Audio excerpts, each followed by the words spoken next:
Hello everyone on YouTube. This is a brand new thing for me. I think I went live on YouTube once before, but nonetheless, we are here on behalf of Jesse Feb for the first time ever, and that is something else. You guys are gonna have to help me out in making sure that the stream quality maintains, as it shows here, excellent condition. I hope it doesn't pause at any point. If it does, let me know. Mr. Kaz in chat, hello. Thought I'd spend a moment just saying hi to everyone and telling you exactly why I decided to stream on YouTube. And those of you who will correct me, YouTube instead. I wanted to do some educational content and possibly even just trim it down to just the study parts where we focus in depth on certain things. I have a couple things lined up for today in terms of studying. You can join me, you can just watch me struggle, watch my brain fry. Yes, and we have some chat members. I love to see it. Foxhound, Waterfall, hello, howdy. Off. What we'll be doing today. It's kind of silent without music though. It's always nice to have some sort of background jams going. Give me one moment.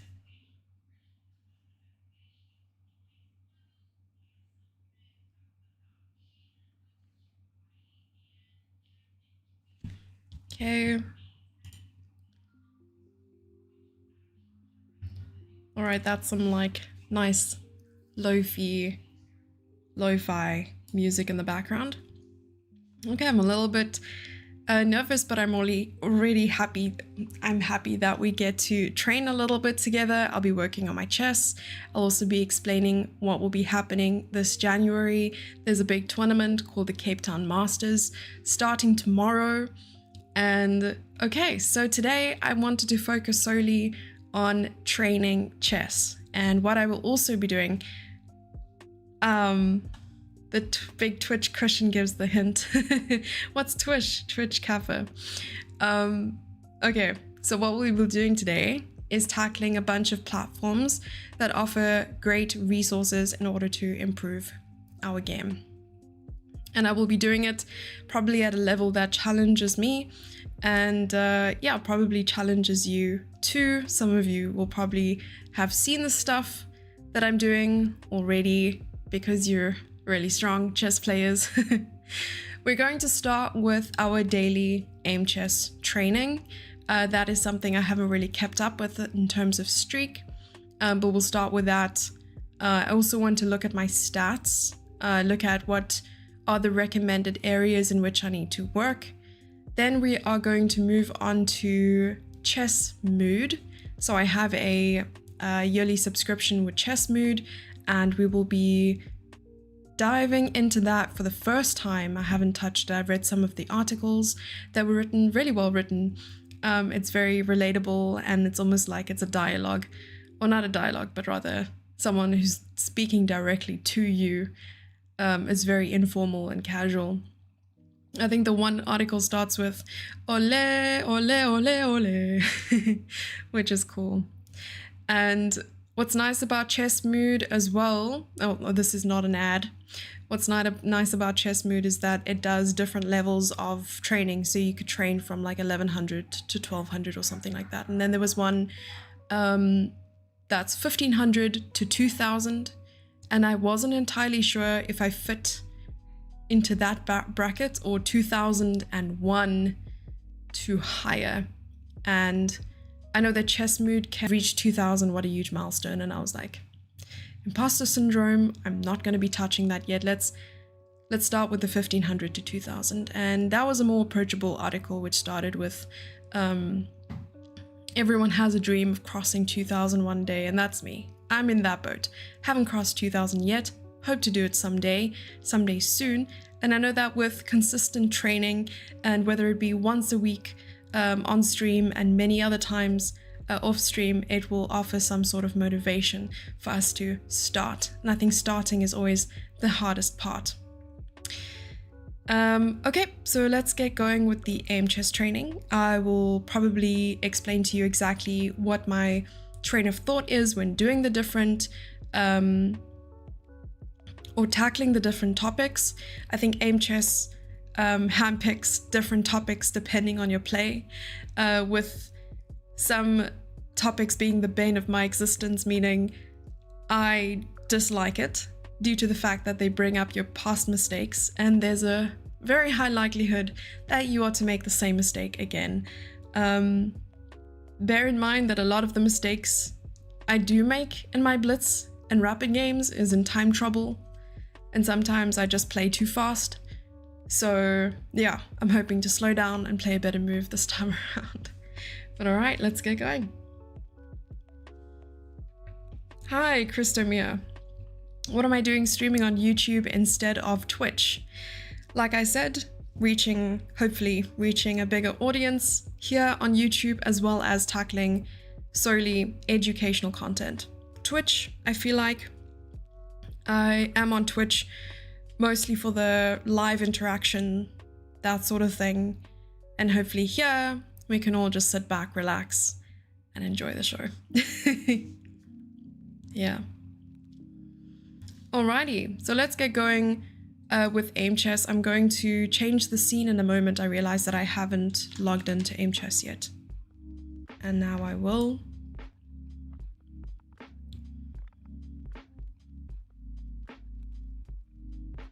On Twitch, you'll play Hogwarts.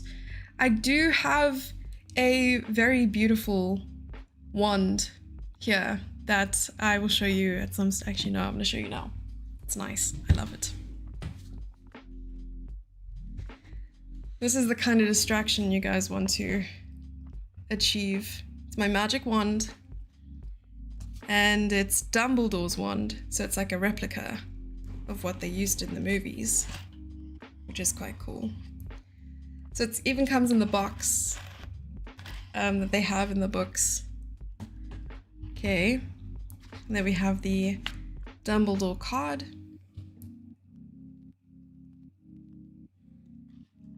And our ticket to platform 9 3/4. Sorry, my nail's a little bit yellow because I had curry and I think there was turmeric in the curry, which stains your fingers. So anyway, we move. So then we uncover that and we have the wand. It's so cool. It's Dumbledore's wand.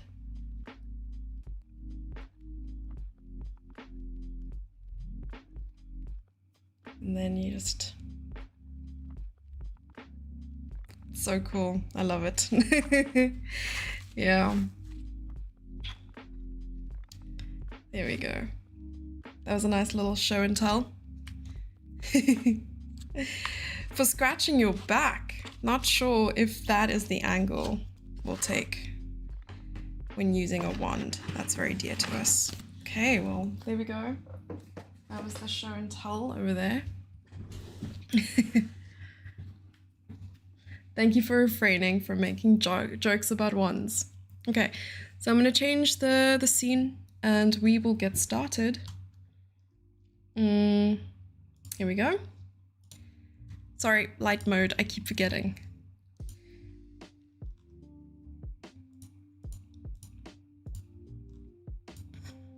There we go, that's better.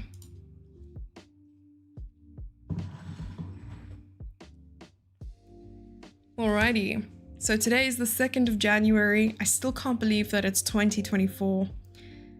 New Year's resolutions and such.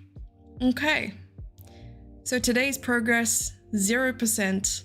And what's been handpicked for us is our intuition training, endgame training, definitely need that, tactics, and blunder prevention. 15 free lessons. Get premium. Today's lessons left 15. Get premium to unlock more lessons. Oh, that's so cool. You get 15 lessons. We'll check the lessons out as well, maybe. Let me move the entire screen so that you can see a little bit more. Okay, let's get started. Okay, so black to move, We're going to navigate through the game sequence to find the mistake. Bishop e7 seems okay. f4, d6, king h1. Hang on. f4 is a mistake because we can play knight takes d4, queen takes d4, and bishop c5. f4 was a mistake. Correct. White to move d4, e6, capture, check, knight c3, queen takes. Oh no. Well, the knight can just take the queen, so that's most obviously the blunder. Okay, white moved. That is a blunder because it's a free bishop. And now we move on to endgame puzzles, which I feel like are trickier usually. So if we go king e6, trying to get closer to the pawns, white will achieve opposition and will probably lose. Well, I don't know the result. So if we go... Oh no, it's not lost because we just end up going back and forth. If we go king f4, the king is then forced to retreat and we get the square and then the square. Unless... Okay, king f4 is definitely the move. Now the question is, if we go here, the king gets opposition. And then we go here and the king gets opposition again. And there's no breaking through. So we might have to go opposition again. Yeah. Because now if the king goes this way, we can go here and try to get around to the pawns. And if the king goes this way, we have king e4, and doesn't matter how many times they go opposition, we get a pawn. So that's nice. Another endgame. Hi Blake Blade and Double Click Kawa. Good to see everyone. Thank you so much for being here on the YouTube channel. So today I won't be playing any games. Today is solely for studying. We're going to be doing aim chess, Chessmood, chess.com, puzzles, and yeah. I wonder if this heart works. Ooh, do you see it? I don't know if you guys see it. Okay, so now we need to find a move because white is threatening checkmate on g7. So that means we have to act fast. The first thing I can see is queen to d3. Check. Oh, it rhymes. The first thing I can see is queen to d3. If the rook goes here, we take with the queen and it's checkmate. If we go queen d3 and the king moves to e1, we have rook b1 check and it's checkmate. So queen d3 is incorrect because... Why?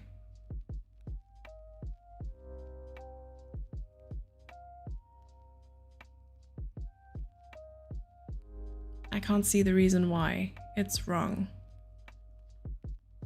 Is there a faster move?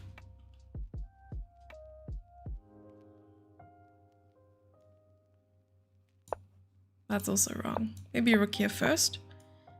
But it's the same thing. I don't get it. I don't understand. What is the difference? Engine on. If we go back.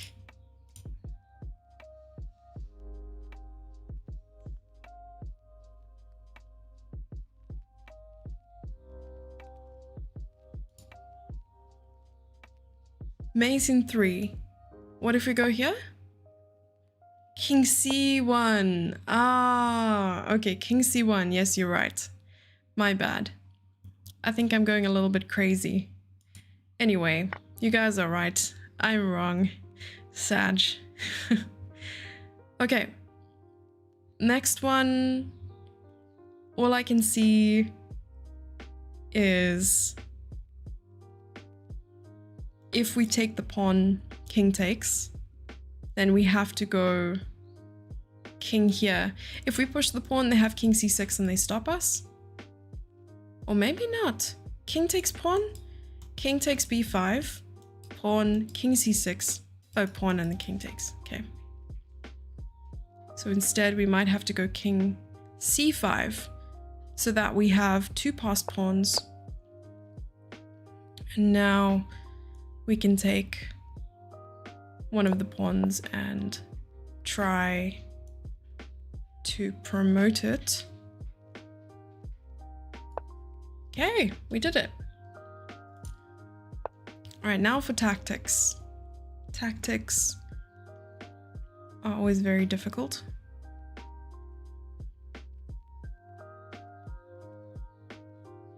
If we push the pawn, we chase the rook away and we can try to get checkmate. But if we push the rook away, they also have a chance to go check. And Coda is laying down at my door. I have the cutest dog in the world. Then I go king h7. And there are no follow-up checks, I don't think. Okay, I'm gonna go h3, king h7. And I might have to take.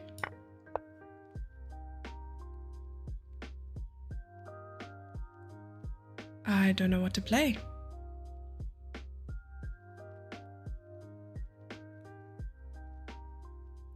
I wonder if I should play f6 and king h6.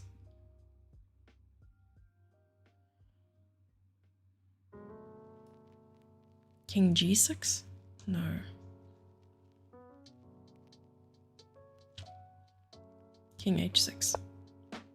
Because if queen f4 take, pawn takes and rook d2. Now I'm threatening checkmate and the bishop.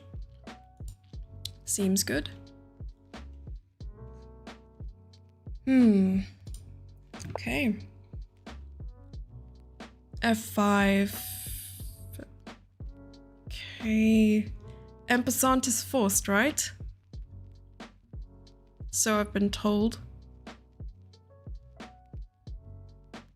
En passant is forced.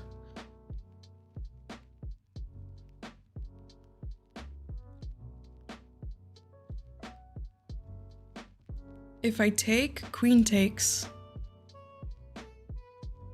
And maybe rook g3 would be nice. Okay, let's take it. Of course, en passant is forced. En croissant. Oh no, but f2 is hanging. Maybe this is the move.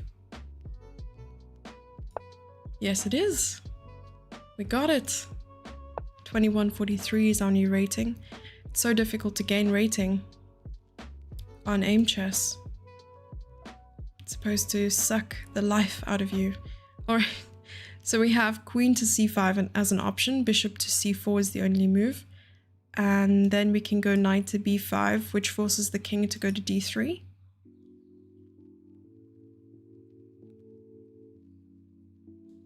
But then what? Maybe pawn takes.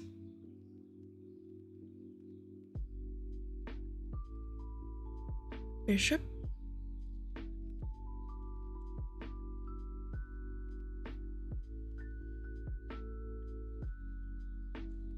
Oh, but that's not necessary, right? Because we have queen c5, bishop c4, rook c2, king d3, pawn takes,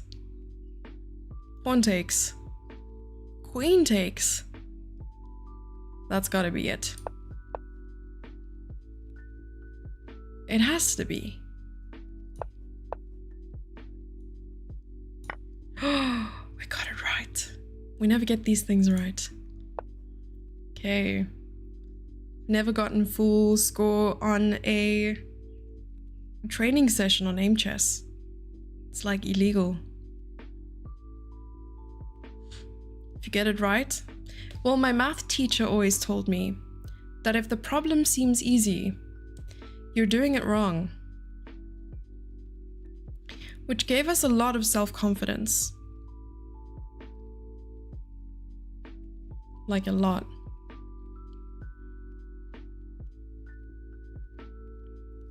It seems easy, you're doing it wrong.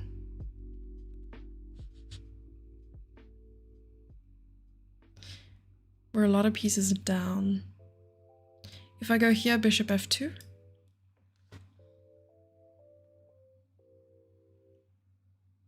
Then I don't know.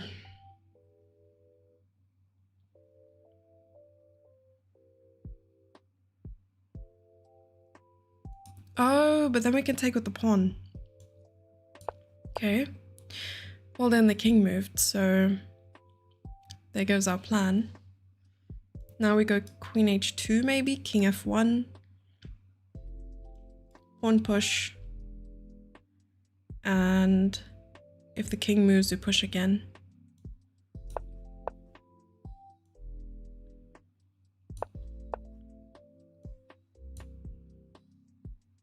Queen or knight? Queen. 100% queen.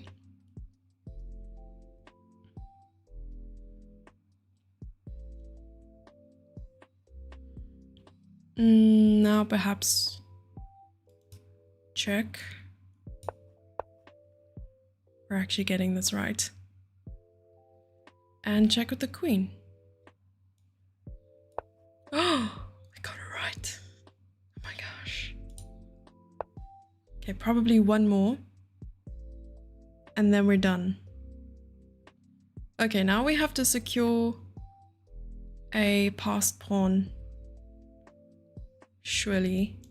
So if I go here and white captures back, then I go g4. And if they capture, we can capture back with the pawn. And they'll have to stop our pawn. Then we can march and go bum bum bum bum bum bum bum bum bum bum bum bum bum bum bum bum. We do the whole imperial march. Oh my gosh. Okay, are they just gonna give me tactics until I get one wrong? You know what that is? Soul crushing. That's what it is.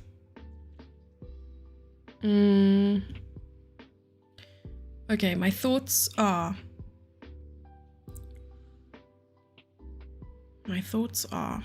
attack the queen. Queen has to move. Surely not. Because what if we go... let's not do that.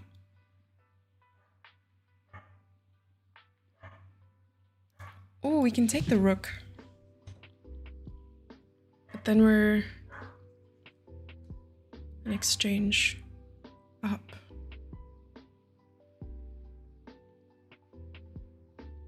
Maybe you're supposed to get rid of the queen so that you can take the rook and force the king to capture back.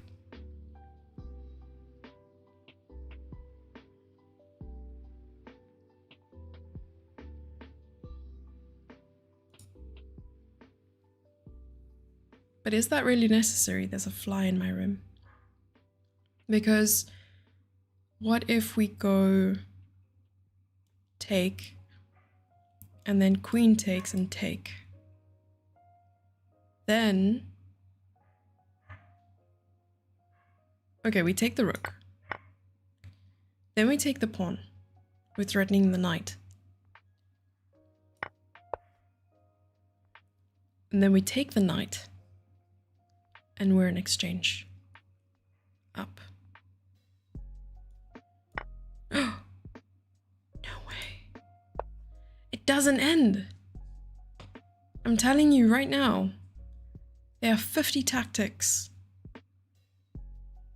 And all I want is to feel like I've gotten all of them right. Okay, so what I'm thinking is rook takes, queen takes, and then queen h4. That way you're attacking the knight, you're threatening rook f8, and you're threatening check. Not much.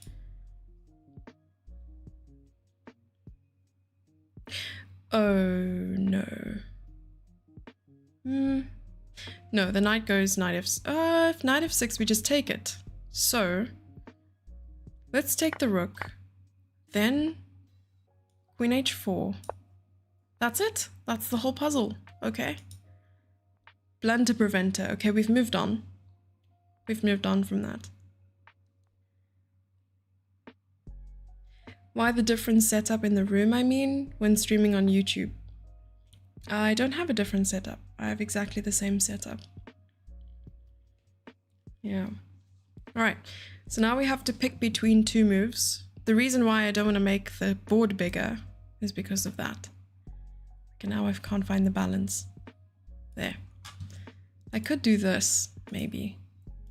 Ooh, that helps. That makes it big. Let's just do this then. All right. So either we have to play bishop to d3 or queen to c2. C to queen 2. Just wanted to adjust the board. Okay. C to queen 2.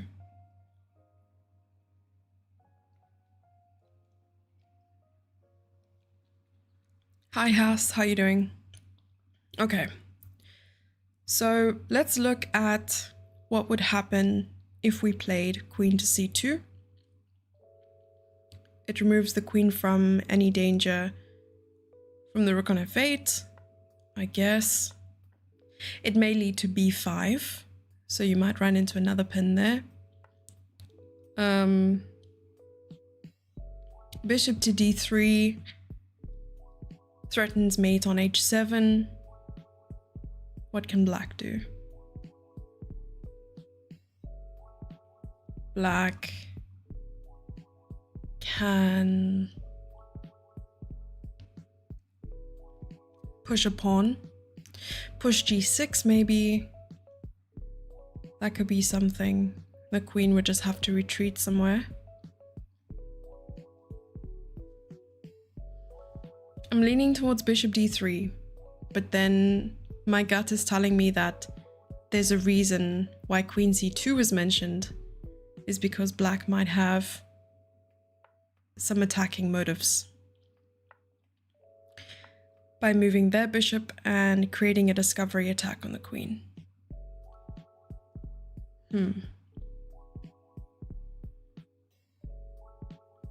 I would need some help. Are we streaming on YouTube instead of Twitch nowadays? It's just maybe once a week. So every single day I've dedicated, you want to play queen c2. Why? I've dedicated my my week to doing something different every single day. So one day we'll do IRL, one day we'll do variety, we'll grind chess on Twitch, we'll stream on YouTube. So really just broadening our activities and making things more fun, because that's the only way to, you know, make sure I'm not sticking to any sort of routine, and also creating content that is different. There's also multi-streaming now. You mean like restream? I've thought about restream, but restreaming is a little different. I think you need some sort of agreement with Twitch as a Twitch partner. Maybe I need to read the terms and conditions first. You like diversification? Me too. Okay, queen c2 was a suggestion, and I asked why, and I wasn't sure. Twitch frowns at it. I know that a lot of streamers do it, a lot of big broadcast, I mean chess.com does it, so surely it can't be that bad. bishop d3, e5. But then queen takes, no? Bishop takes e4. Ah, yes, so bishop d3, e4, and the queen can't take because rook e8 and there's a pin on the king. So queen c2 is the only natural move. Okay, I like that. Awesome. As you can see, my rating here is very low. All right, so the next thing we have to look at here is whether to play g5 or whether to play rook takes g2. I'm looking at rook takes g2 and I'm wondering if you have to play check, because if g5, are we getting checkmated? Is a very important question here, because g5 queen d7 might not even be. It might be something along the lines of rook d7. Though I don't think there is a checkmate. Maybe just immediately rook takes g2. They don't want the competition. They are direct competition. Though, as much as I hate to admit it, Twitch, I think, is primarily for live content and YouTube primarily for offline content. Though I've watched a lot of streams on YouTube. I think they recently changed terms to allow streaming on different platforms at the same time. I need to double check that. That's cool. I should perhaps look into that then. Thank you for letting me know. Okay. But don't forget to subscribe to the channel if you are new. Subscribing to a YouTube channel is free. I'm thinking rook takes g2. Not entirely sure what the idea is behind it. I'm assuming just perpetual check, because after rook takes g2, king takes g2, queen to e2, and no matter where the king goes, there will always be a check, I think. Okay, rook takes g2 it is. It has to be. We got full score. Look at that. Look at that. Oh my gosh, never scored full score on training. Wow, I'm impressed. g3, sorry, g5, because the king's in danger, gotta make room. Can we see what happens if g5? Let's see. Do I not have premium?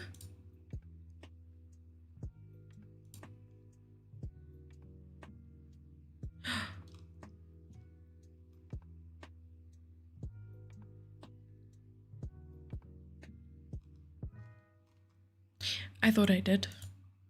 I guess not. Oh, it says get premium. Sag. Maybe it ran out. Maybe I had a year's worth of premium and it just ran out. Who knows? What platform is this? So this is Aim Chess. This is Aim Chess. Now we will be moving on to Chess Mood, where I will probably be reading all the articles and introductions out loud, and then we can jump straight into, if there's a video, we'll watch it. If there are tactics, we'll solve them. And if there are puzzles, we'll chat about it.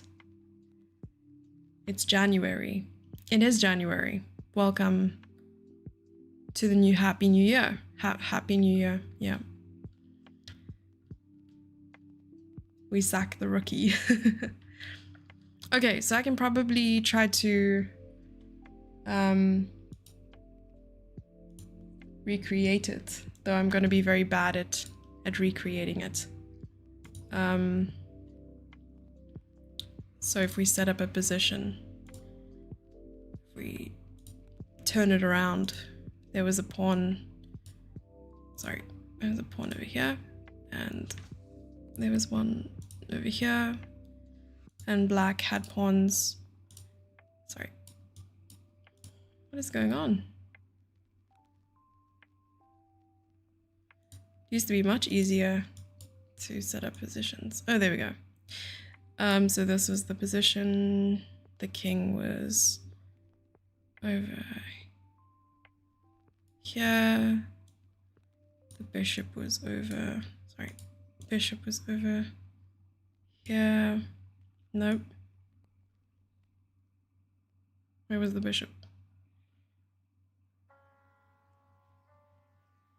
Yeah, bishop was here. And the king was here. Rook was like there.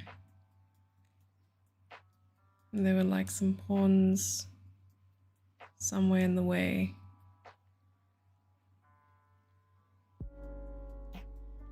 I can't entirely remember what the position was like.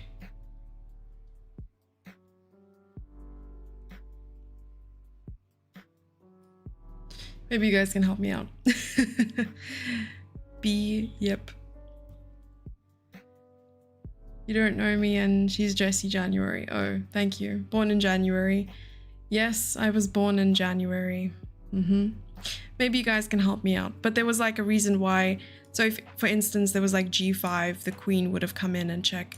Where was the bishop? I feel like the bishop was... on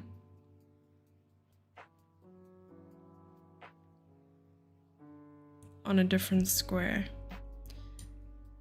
Maybe it was something like this. And the bishop was here or something. And then if G5, there would have been like a check. And then the king would have moved. And then there was another check. And then it would have been like check. Well, I don't know. Something along those lines of there being some sort of... I'm sure it was dangerous. Will I be playing in Title Tuesday? I will not be playing Title Tuesday today.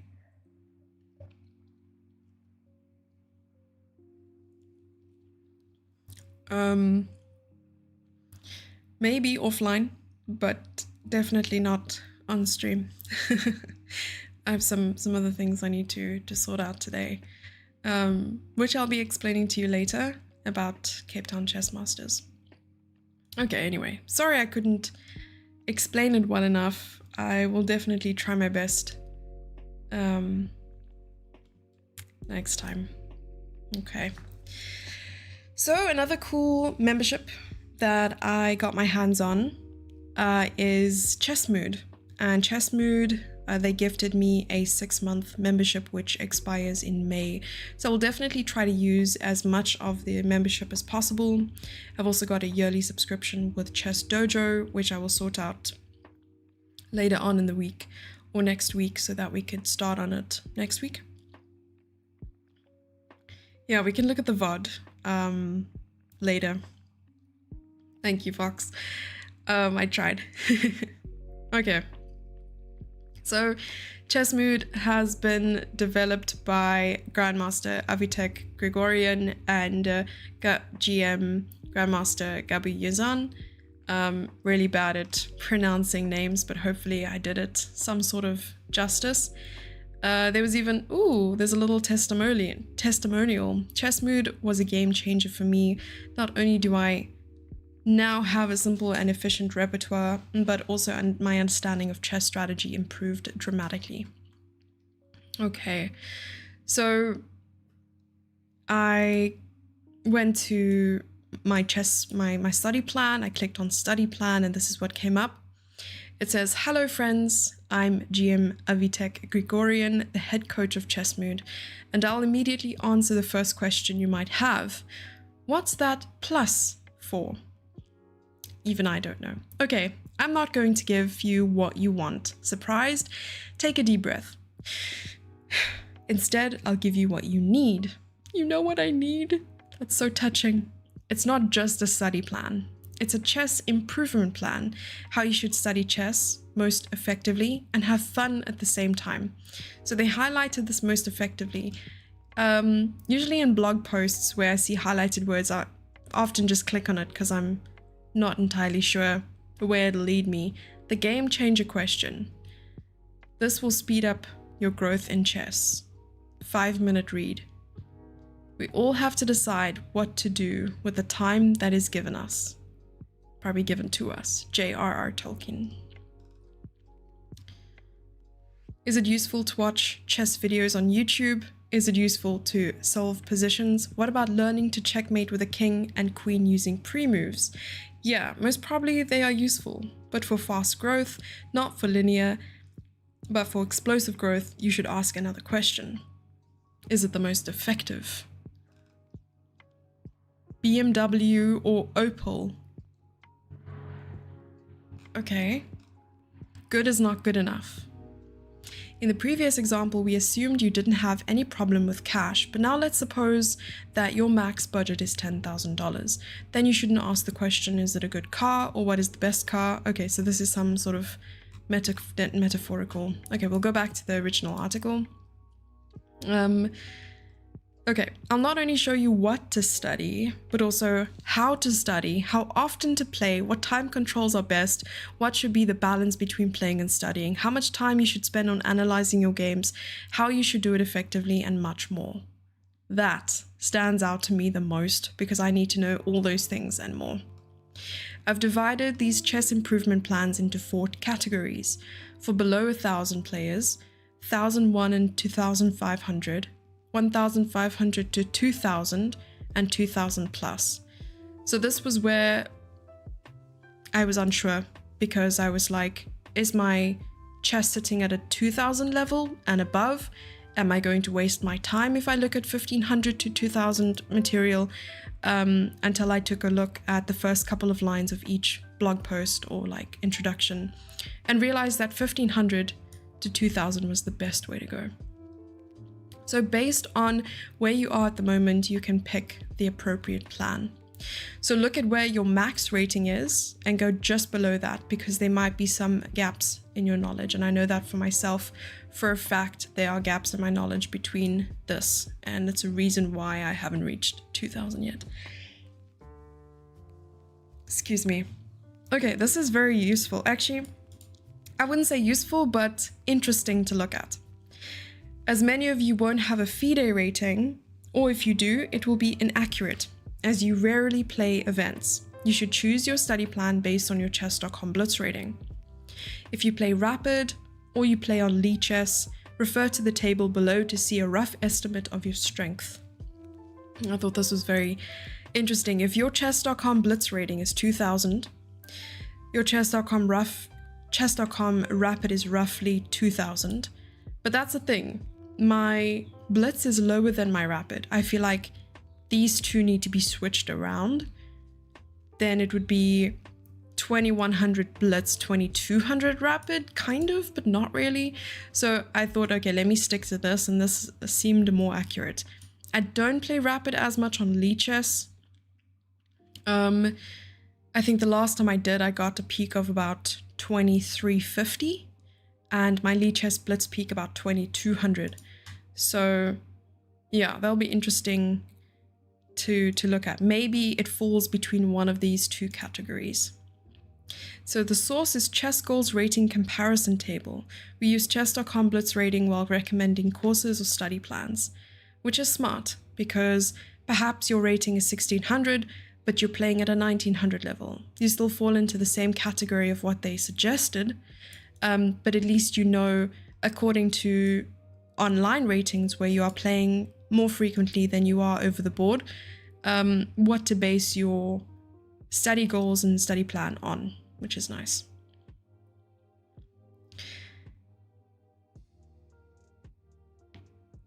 I'm just catching up on chat.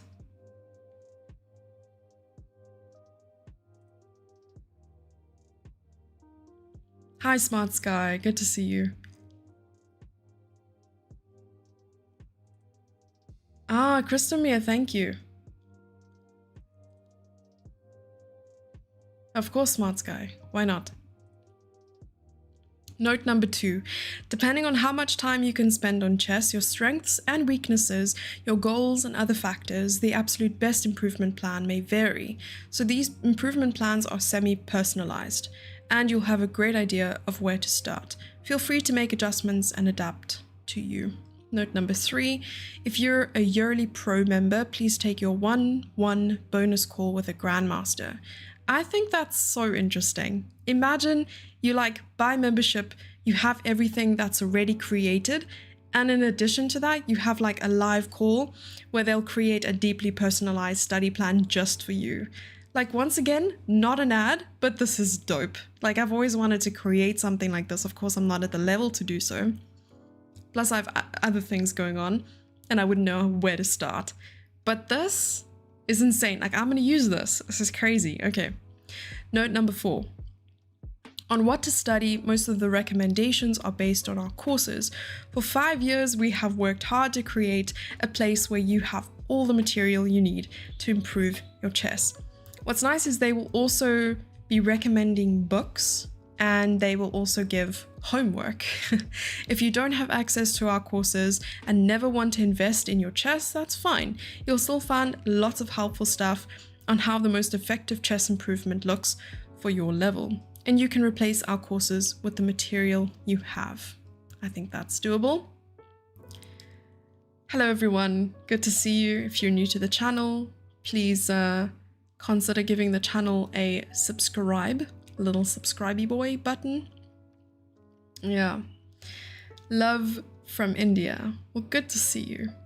Chess Mood ad, not an ad. Dear friends, I have 3 pieces of news for you.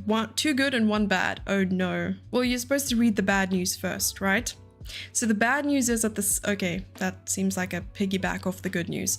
Chess improvement has never been as easy as it is today. This is because of the abundance of tools and information. If you use them smartly, skyly, you'll achieve your chess goals much faster than you could do 20 years ago. True. There's a huge influx of information. Of course, resources and things out there now are so overwhelming that you don't really know where to start or how to work on your chess, and you could be working on the wrong thing. If you're like a 1,000 level player, I wouldn't recommend working on Dvoretsky's Endgame Manual. I mean, even players such as Aronian at like a 2800 level are struggling to go through a book like that. So it's always good to find material that is suited towards your level and tackles your weaknesses. So bad news at the same time because of the chaos of information, basically what I said. Chess improvement has never been so tricky. Companies have investors who make their CEOs focus on increasing revenue. As a result, they sell random chess products left and right. Also, the chess boom, many saw a chance to make money in the chess world. And now for you, it's tough to figure out what's the right decision. That's true. Good news number 2, will you get trapped or will you choose the most effective way? The choice is yours, and I hope you'll make a good decision. And that's another reason why people have started hiring trainers, so you can have all the information you want, all the books, all the videos, all the resources. But if you don't have the guidance, the motivation, and the correct plan, not only are you going to waste time, but you're most probably going to have a really an awful time with that. So you're not going to have fun. You're not going to see the results you want as quickly as you wanted. And that's why people end up looking to coaches who can guide them. They can look at the games, say, this is what you need to work on. These are your weaknesses. It's hard to know what your weaknesses when you are the one making the mistake. If you knew what your mistake was, you would make that mistake again. Do you do a study plan for your students? When I was coaching, I did. I started coaching and I started making these booklets. I think eventually I started making them available for free on my blog until my blog got taken over. I got absolutely scammed by someone who was my manager for a while. That's why I never looked at getting another manager again, because all my poems, my blog posts, my material, all of that stuff, I got absolutely locked out of my website, couldn't access it. So I have a lot of PTSD when it comes to these kind of things. Would I stream with Samay? Samay and I actually worked together in Dubai during the Global Chess League. So you'll see a lot of posts on Instagram. You'll also see the videos that I posted on my channel. If you look at my channel, you'll see, I think, 2 or 3 videos where he appears in them. Scam, Monka S, I know. Sad. But yeah, anyway. We go. Please select the chess improvement plan below based on your level. So already this narrows it down a lot. If you're going to select 1,000, an improvement plan for 1,000 rated players, you're not going to get something ridiculously out of your league or something that you will have no fun learning because it will make no sense. I think a lot of basic principles and concepts come from reading books by authors who are actually trainers for beginners, who can explain something to you at a basic level. And that's why I find that people who look at grandmasters and international masters as like the best trainers in the world, and they're like, I want someone who's really good. It's not about how well they play. It's about how well they can teach what they know. I think there's a huge difference. So a player such as myself would be awesome at describing things really basic and simple, because I'm not a professional chess player where I'm thinking at a totally different level. I can also relate to someone who's just starting out, someone who's just learning basic concepts.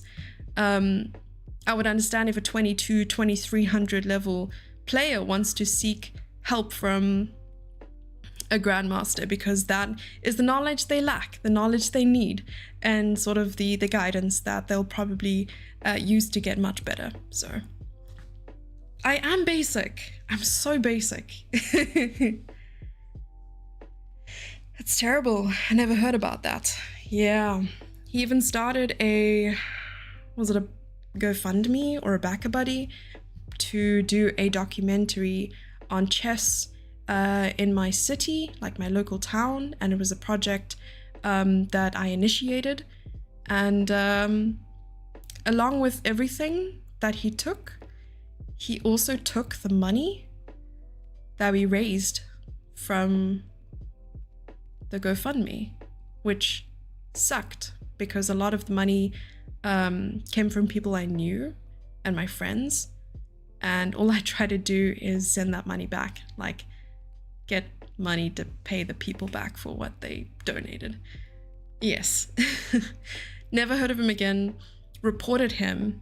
I wanted to go to the police. I wanted to do all these things, and I reported all the videos that he was still posting promoting this like project, and I was like, this isn't happening. You've like blocked me. I can't contact you. It was awful. Yeah. Okay, but through his like Toastmasters club as well, I was able to learn how to do like public speaking and speak out for myself and things. So I learned a lot. Like I've grown as a person, but yeah, it was kind of awful. Yeah. Yeah, it was sad. Okay, but let's focus on the positive. All right, so we're almost at the end of this article. Hopefully these plans I've made for you will accelerate your growth. I can't wait to see your success stories, and I'm looking forward to writing success articles about you too. You can meet some of our successful students here, and then I'm assuming this is going to lead to leads to a page called feedback and probably their testimonials. I'm going to constantly upgrade these chess improvement plans whenever we add new courses, features, and especially when our AI coach, Charlie, is born. Stay tuned. They have an AI coach?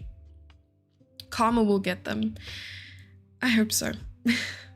Yeah, I really hope so. Also, I'll constantly make adjustments, improvements based on your feedback. You can share it here. I think that's beautifully written. Really, really nice. And it motivates me. Okay, so we're going to click on Chess Improvement Plan for 1,500 to 2,000 rated players. And let's see where it takes us. Okay. So we have the table of contents on the right. It'll say, when will you get a 2,000 rating? What do others do that is wrong? What will you do differently? Step 1, the right balance, study, practice, fixing mindset. Few more recommendations. I love that. It fixes your chess. It shows you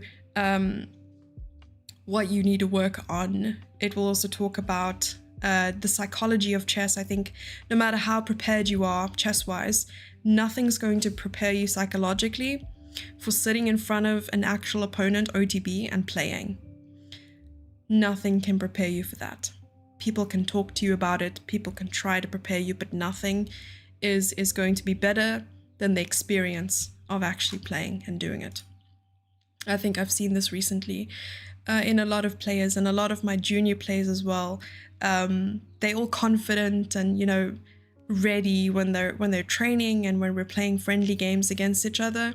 But the moment they're sitting across someone exactly the same height and age as they are, they're terrified. And I get it. I was there too. Okay, so chess improvement roadmap for 1,500 to 2,000 rated players. The 2,000 rating is a milestone, or a dream for most players. Yet not many achieve this. Most people get stuck and confused between 1,500 and 2,000. Theoretically, you can cross 1,500 just by playing, solving puzzles, and using your brilliant mind to figure out things. Sure. But when you cross the 1,500 rating, the competition becomes tougher. Thank you for understanding. Most of your opponents know some openings. They have watched some YouTube videos, read articles or books, and watched some courses. And you're like most chess players. You have also started looking into books, courses, and chess improvement tools around this level. And then what happens? You get confused in the chaos of information. And if you have a budget and a big desire to get to the 2,000 level, many companies will take advantage of this and sell you lots of stuff. You buy lots of books and courses, but you rarely finish them or start them. Does this relate to you? If you said no, then great. You're in denial. JK. You're in a small minority. Either way, I'll give you an improvement plan that you can adapt specifically for your needs and start rock and rolling. Man, this is well written.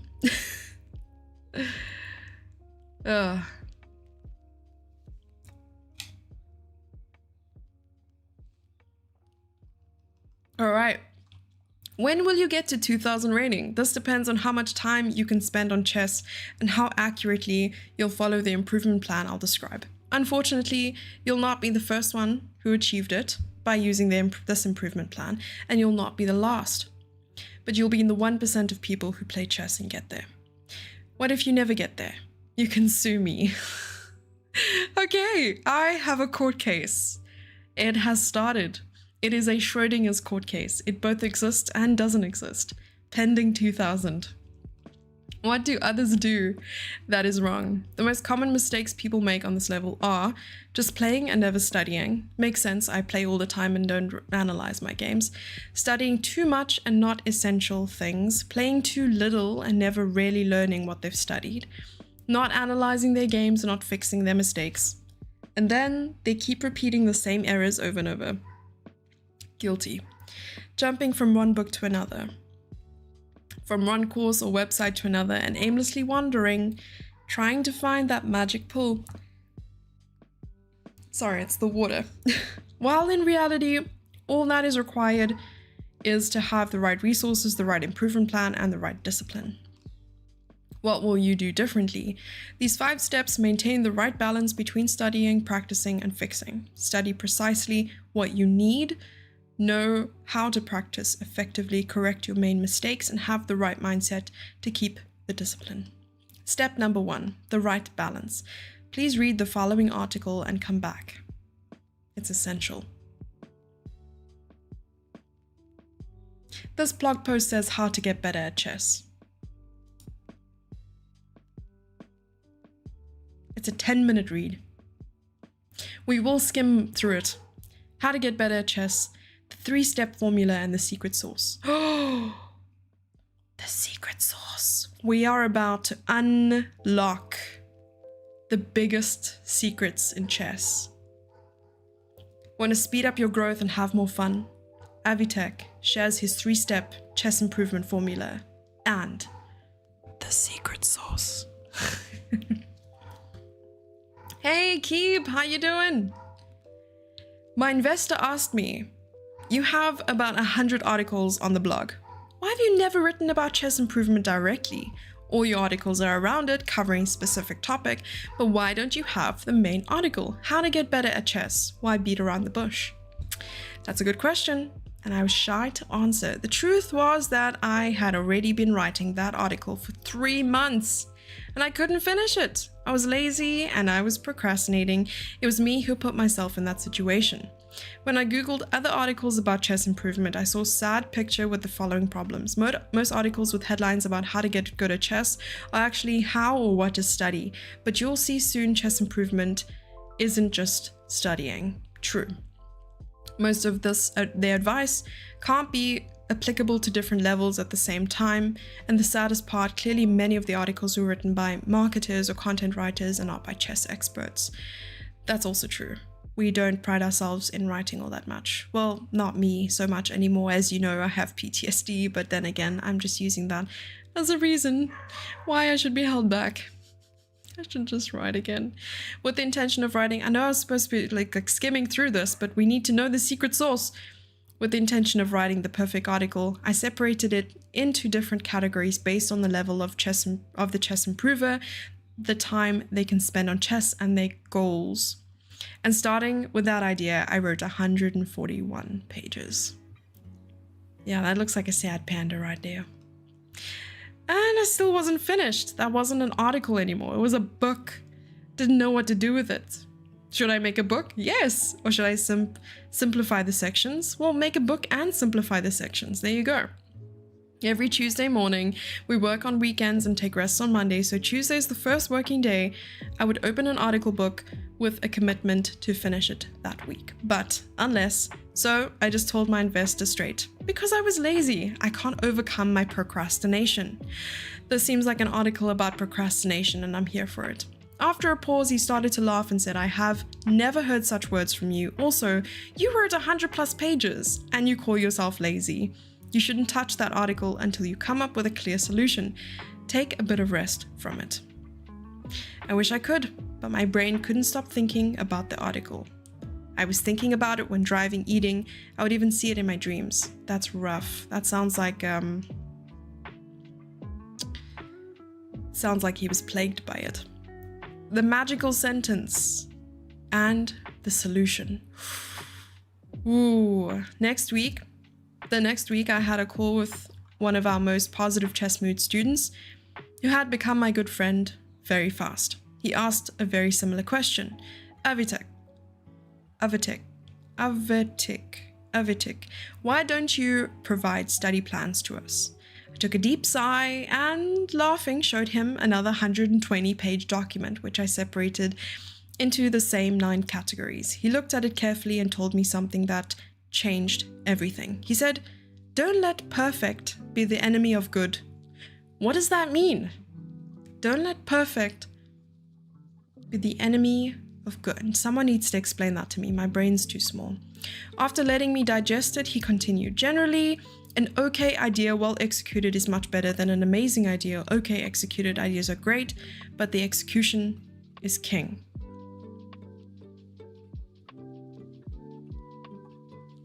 True.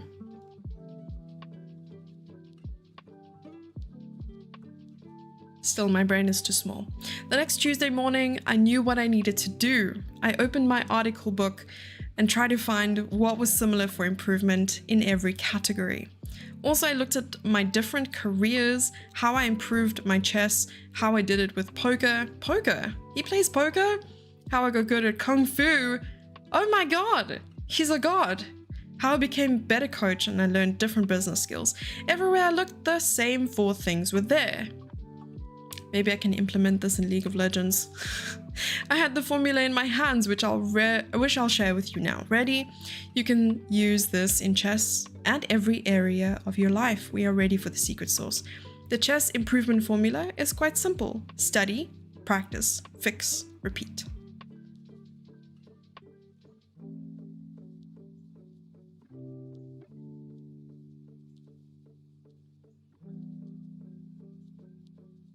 It's like one of those things you don't really want to hear, but you hear it and then you're like, welp, is that the sauce? Is that the secret sauce? You learn something first. You practice it, otherwise you'll forget it. You fix the mistakes you make. Then you learn new things and the cycle continues. Anything to add? Yes, the sauce is still coming. Everything you can do, studying, practicing, and fixing, you can multiply results with the secret sauce, the right mindset.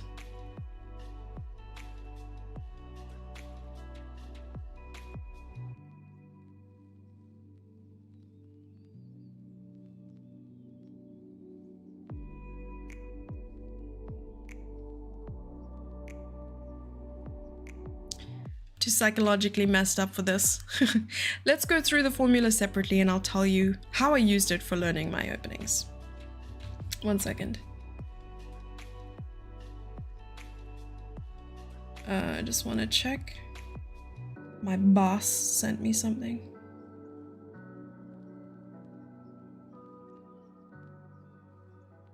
Okay. My friend who was reviewing the article argued with me that the cycle should be practice first, then study, and fix. I asked her, do you start playing chess and then learn the rules? Well, yeah. I like to learn by playing. After laughing, the topic was closed. So first step is clearly study. The mistake many experience is either never coming back to studying or not coming back frequently enough. I'll tell you something astonishing. If you're 1500 on chess.com, you're better than 94% of all other chess players on the platform. Ooh, that's cool. Guess why? Many start grinding after learning the rules, but never return to learning opening principles or basic chess tactics like forks and pins. They never learn how to use weak squares, attacking and defensive techniques, the general principles of winning one positions or basic chess endgames. Not surprisingly, they never get better at chess, or if they do, it is only slightly practice. On the contrary, many make the opposite mistake. They decide to study everything and then play. Okay, so basically he describes everything and then it comes to the secret sauce. Study with sauce. I think I have some sweet chili sauce in the fridge. And mayonnaise. I think I'm sorted. It's not about just studying X hours a day. It's about the quality of your study time. It's about which sauce you learn from. Mayonnaise. What's your chess study plan? Who gave it to you? How do you study? Who do you study with? Practice with sauce. It's not about just playing chess X hours a day. Okay, so they'll tell you fix with sauce. If you have a hole in your tire in your car, take some tomato sauce, take some ketchup, and squeeze the bottle onto the tire to patch. Noted. Sweet chili is your favorite. Nice. Okay. The right balance between studying and playing. Well, that's something that I sort of implemented with my students. I sort of spoke about it on my Twitch stream yesterday. I said, for all the time you spend playing chess games or playing other games or doing something other than sleeping, eating, and like the necessary, like anything recreational or for fun, you gotta study the same amount. So if you do 2 hours of Lego, you gotta do 2 hours of chess. If you do 3 hours of playing Xbox, you gotta do 3 hours of chess. Which ends up being kind of tough because if you do 5 hours of gaming, you have to do 5 hours of chess and you might as well be a grandmaster. How I use this formula to learn chess mood openings. During almost all my professional chess career, I played d4. Became a grandmaster at 19, but it was so clear to me that I could have made it earlier. I was missing so much in my foundation because I didn't start my career with e4. I was so convinced, get this, don't play the London system if you're just starting out. I was so convinced of this that I wanted to create the chess mood opening repertoire with e4. Yeah, I could create a d4 repertoire 100 times easier, but you already know about how stupid perfectionist personality. So how did I learn e4 from scratch? With the 3-step formula with the secret sauce. Okay, There we go. And then we have our videos. Study from the courses, practice, fix the mistakes, repeat. I like that repeat part. Meanwhile, I'll leave the list of the articles that are a must-read for improving your chess. Okay, so I'll probably tackle these articles. I enjoy reading these. These are quite nice. It reminds me of... Oh my gosh, I'm going to get this wrong. There was a set of articles written by... I don't know if it was Jacob Agard. Jacob Agard. Train Like a... No. Grandmaster Secrets. I think it's called Grandmaster Secrets. Grandmaster Secrets log.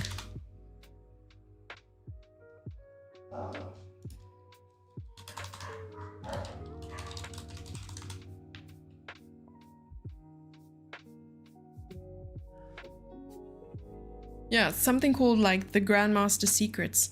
And it's the most amazing read because I think I still have it in a file, a flip file somewhere. And what it says is exactly how to approach things psychologically from a psychological standpoint when it comes to chess. And no one speaks about it.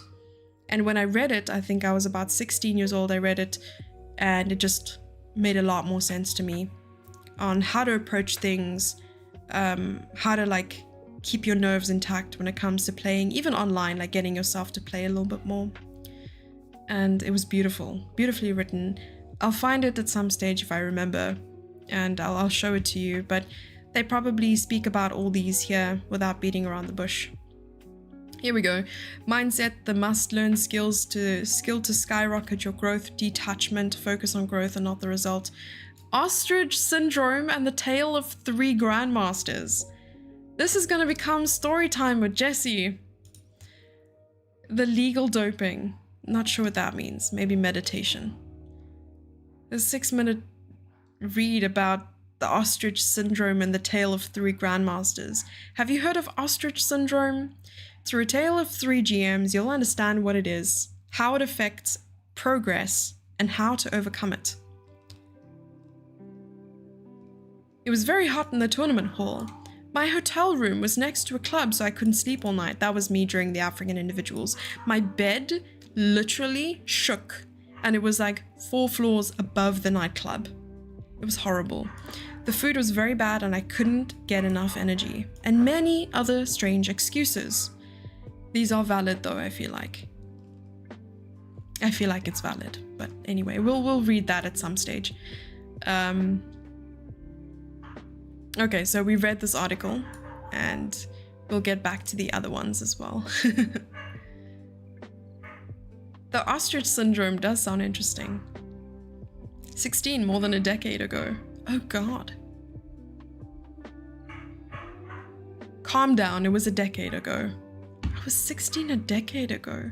If you bought Lego chess set, does that count towards both? Thanks. Now you know the key to chess growth for every level. We know the secret sauce. The question is, what is the right balance for your level? For getting the 2000 level, you should keep around this ratio. Study 45, practice 45, and fix 10. Only 10! As you've learned in the above article, you'll need to eat information by studying and then digest by practicing. Makes sense. In order to show off your skills, you actually need to play. Sometimes you can dramatically change this ratio. For example, you can spend a week creating a new opening repertoire. You almost don't play, but the next week you start playing a lot and digesting the information. Fair enough. You need to play the openings that you study in order to see if it suits your style of play.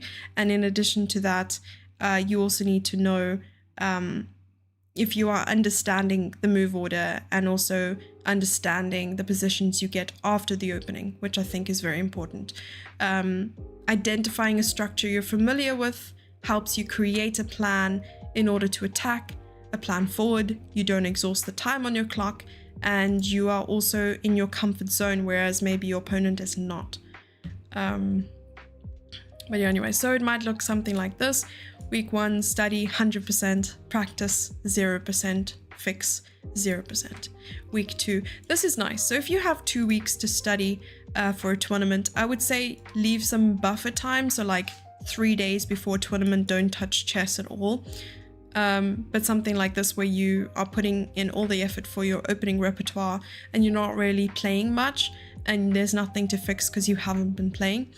And then you don't study, you've learned all you could, now you're practicing, you're seeing if the opening works for you, and for every time a line doesn't quite work in your favor, you're fixing it. So that's also, I like this is very nice.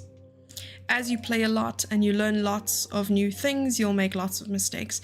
That's why you spend more than the usual 10% of your time on fixing. But in the long term, the overall balance should be around the mentioned 45% study, 45% practice, and 10% fix. Okay, I guess that's a general rule. All you need for getting to 2000, tell me more, level is to master these 4 essential areas: tactics, openings, middle game, and well, that's the entire game. I don't know what else I'm supposed to do. That's the entire chessboard and all its vices. First, I'll explain to you how to work on each of these areas and then what balance I recommend maintaining. Okay, tactics I feel like are the easiest because tactics are just a broad solve puzzles, have fun with it. They're very basic, no like in-depth understanding other than like pattern recognition, calculation, and it really gets your brain to, I would say, solve things like during games you're looking out for your tactics. Okay, anyway, very easy. You don't need different books, software, all kinds of different stuff. We have your back covered. You can also just sit with a tactics book and not make any moves because it also helps you practice visualization. You just go through these 3 courses. Course 1, Tactic Ninja. I love this, look at it. 800 to 2200, it's 20 minutes long. Do we have 20 minutes? It's not just a course, it's a lifestyle. It's a tactics training. It goes topic by topic and comes with 1,000 puzzles. Okay, I'm gonna open this. Maybe we can start. I wanna watch the introduction. The course is 383 episodes long. Well, 19 hours, 26 minutes. Creator Gregorian.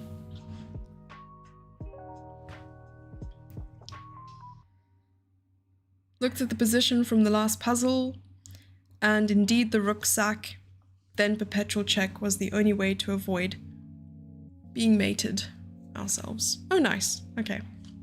Yeah, I couldn't see a straightforward checkmate for white, but I knew that the rook and the queen are a dangerous combination to a lone king, so that would have been tricky. The only thing is that I saw that the queen could come back to f7, so then I assume rook d7 check was the first move of g5. Alrighty. So it says, I'll tell you something unbelievable and funny. Our editor, Lily, being 1200 on chess.com, raised her online rating by 100 points in 2 weeks, just by looking through these videos of the course when she was editing them. How many rating points will you raise? Let's watch the intro. I was given permission to do these things, by the way. So. I'll tell you something unbelievable and funny.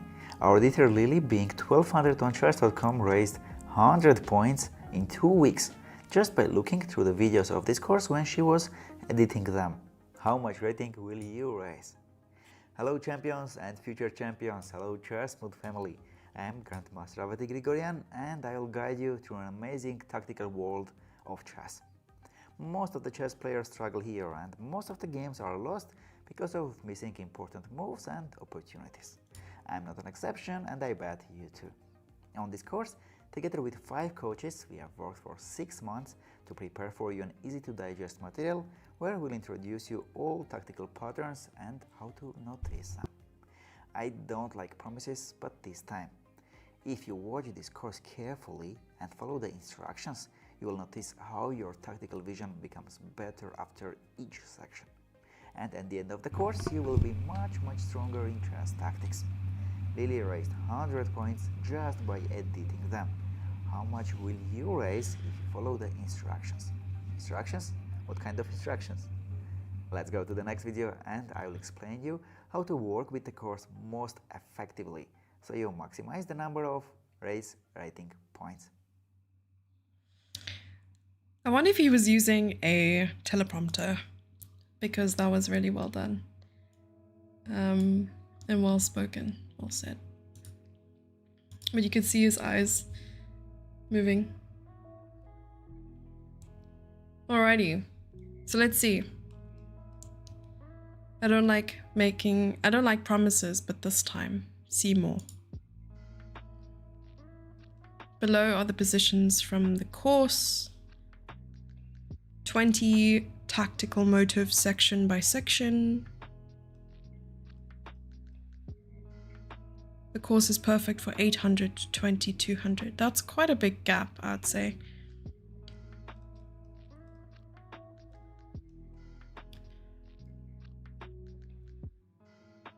So what you'll learn, the most basic and common tactical patterns like pins, skewers, forks, double attacks and more, how to use 2 tactical patterns to find the best combination, the art of meeting opponents' threats with your own counterattacks, this is very important, the advice of a modern day chess legend on noticing resources in the position, tactical patterns like intermediate moves, X-ray and interference that could be easy to miss, all important chess tactics that are likely to appear in a real game, the 3 key questions that will help you to see tactics in a real game, and how to notice hidden tactics and more. Okay, so we are looking at this now. I will press pause. I'll tell you something unbelievable and funny. Okay, so we did that one already. Now we look at instructions.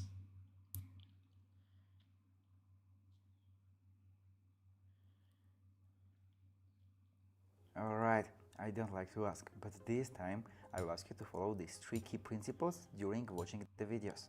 If you are going to spend hours on improving your chess tactics, let's make those hours as productive as possible. Please do me a favor and follow them. The first one, come fresh. This is not a Netflix series and it is not a lecture. These are gonna be very interactive lessons where all the time I will ask you to pause the video and think about offered positions. Don't watch this course when you are very tired or want to relax after your work or some lessons. Come fresh, please. Pause in the offered positions and think before going ahead. By following this point, your knowledge will be very deep. The second one section a day. At some point you might want to do more than one section. You might get addicted to it, but don't do it please. Our brain needs time to digest the new information. It's fine if you fail to work on this course every day. Just don't do 2 sections in a day to compensate for the missed days, especially 3. And the last point, no distractions please. Beforehand, put away all kind of distracting things, phones and other gadgets. Ask your kids, parents or significant others not to disturb you when you work on this course. It can be just some minutes a day, so I'm sure they will not mind. This is all I ask. Thank you. Now let's go to the last video of the introduction part and then we get started. He speaks very well. You have to keep those yawns away. I'm good. I've written many books and recorded different courses about improving tactics. With full respect to authors, to me it's very strange that most of them start by offering you to solve thousands of puzzles randomly. Here is what we will do and the 2 steps we'll go through together. The first step is awareness. We cannot go to the forest to pick up mushrooms if we don't know what mushrooms look like. The same is here. So at first you will get acquainted with all tactical motives section by section. We'll solve different tactics which will help you with pattern recognition and how to combine a few different tactical motives.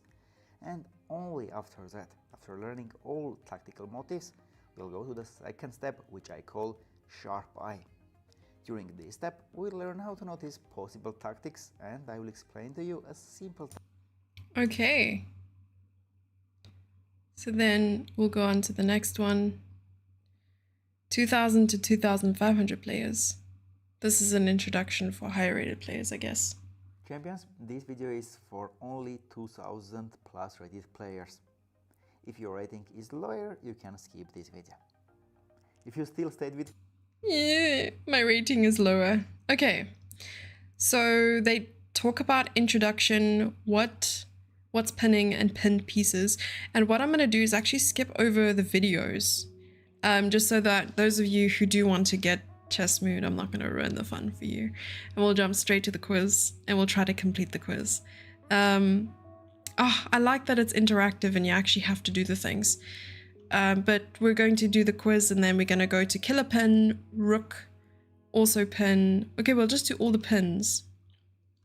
And like he said, do one section a day. So we'll finish section 2. And then when we come back, we'll do section 3. Because then it goes skewer, fork, annihilation, deflection, distraction, discover check, double check, windmill, discovered attack, double attack, decoy, attraction, x-ray, intermediate moves. Oh, that's a good one. Counter threats, interference.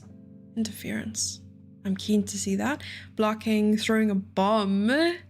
Clearance, promotion, under promotion, destroying sounds like a war. Counter tactics.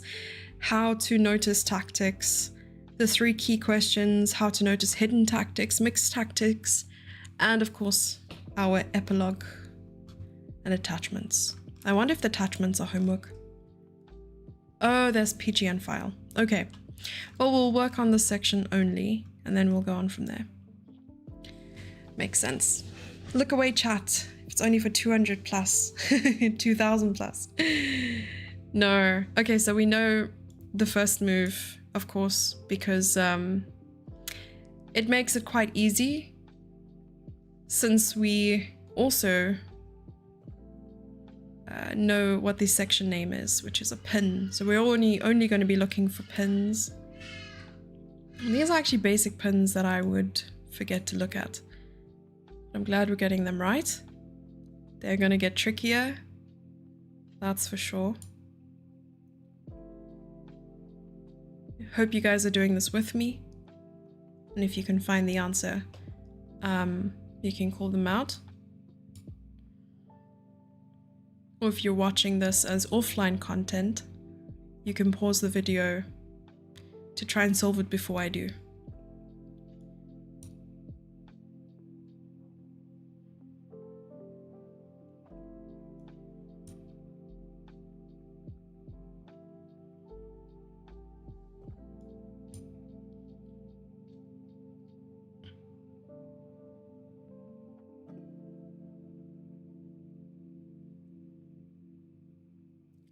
This one's tricky. Maybe...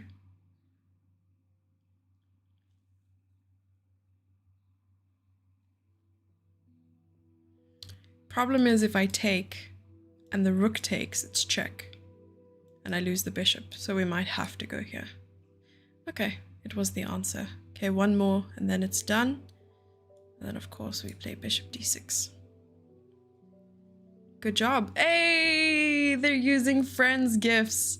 I approve of this message. Okay, so it's quite a few puzzles in the one section. So we're gonna go right into the next quiz. And this one is called a killer pin. So we're gonna try and find killer pin. Oh, this is just a pin you can't get out of, I guess. Here we go.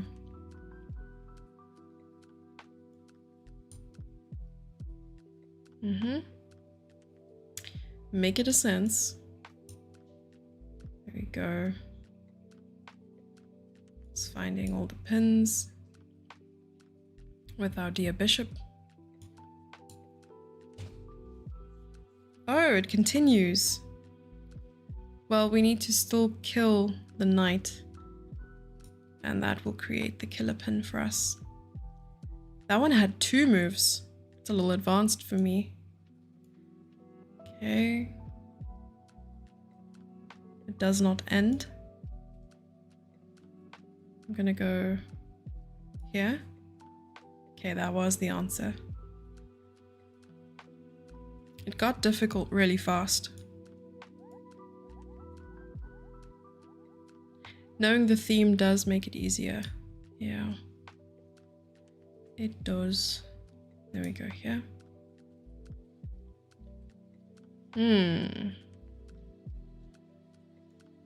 Maybe here.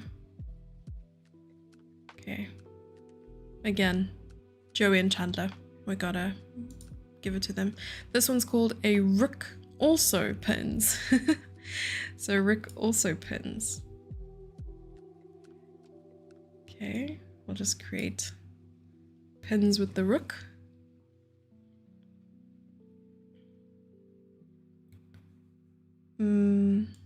I'm assuming this is the move. And then we can just push the pawn.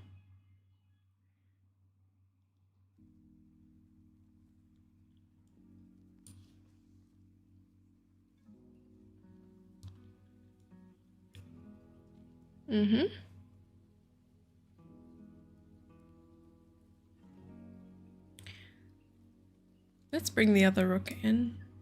Okay, it was correct. And we play rook g6. Is the music a little too loud? Should be fine. And then we'll go rook a1 and b4. Yes.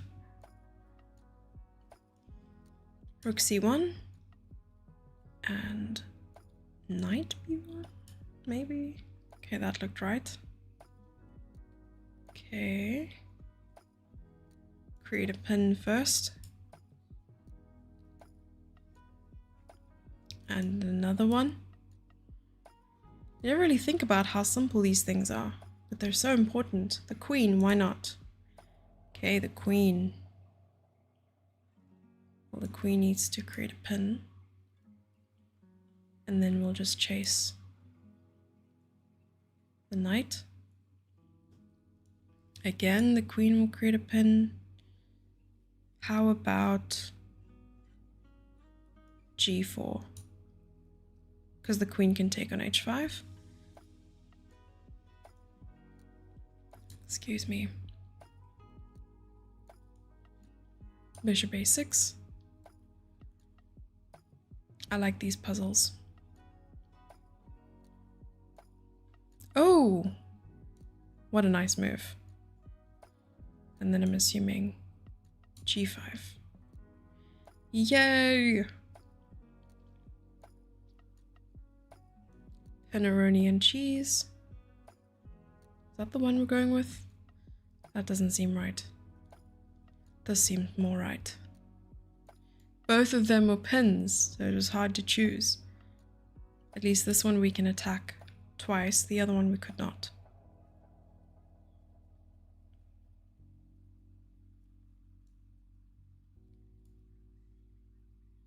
Cool. A pin, a pin, a pin. I think this.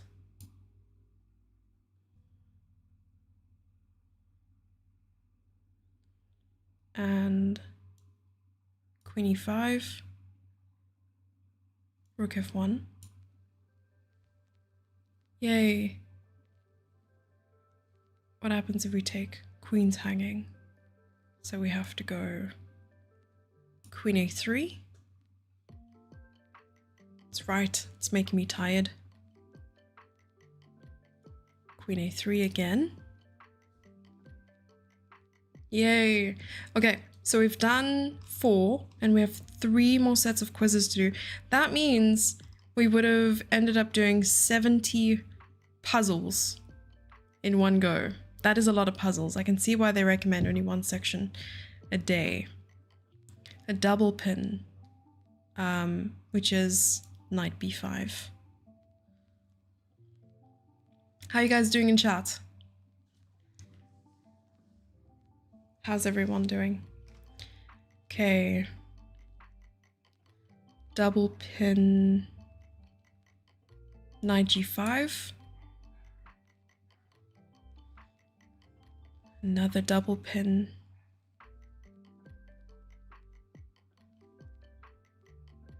I'm thinking knight to f5 because the pawn can't take due to the bishop check.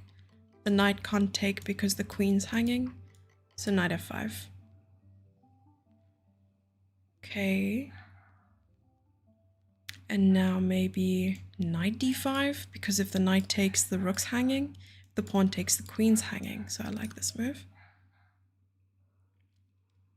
Just explaining what's going through my head. Okay. This one's a toughie.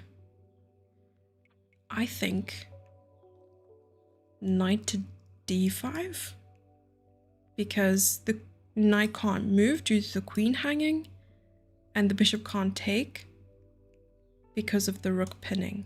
So maybe knight d5 is best. That double pinning really saving the day. Okay. Oh, this is a pretty one. Bishop to e4. What a nice one. Okay. Now we just push the pawn. Almost there. Okay, once again with the knight. They are relatively tricky. Okay, if I go here... No, I don't know. Okay, knight d4 is better. Yeah.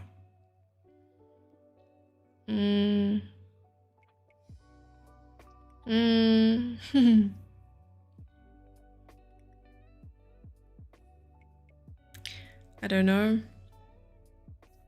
I do know.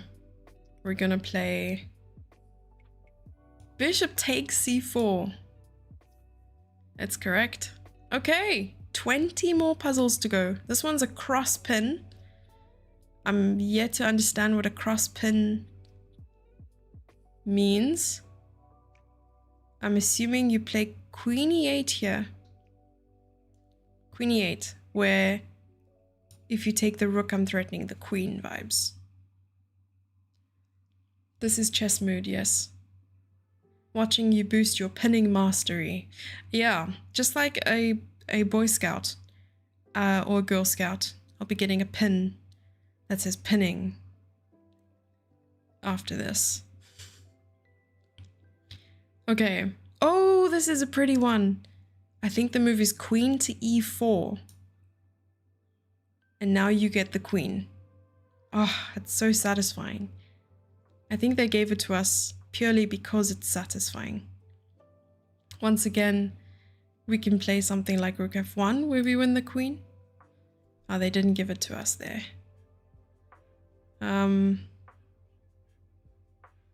Okay, now we'll go bishop to a6. I love it when it involves the queen.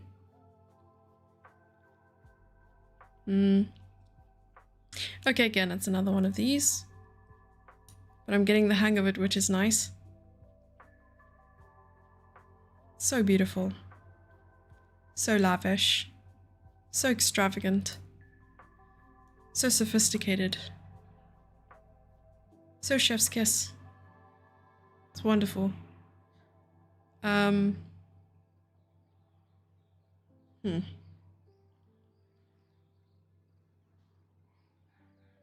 Well, this, I guess. Because you can't take it. And here. Black must have been like... Well, actually, white would have been like... Call an ambulance! But not for me. I'm so funny.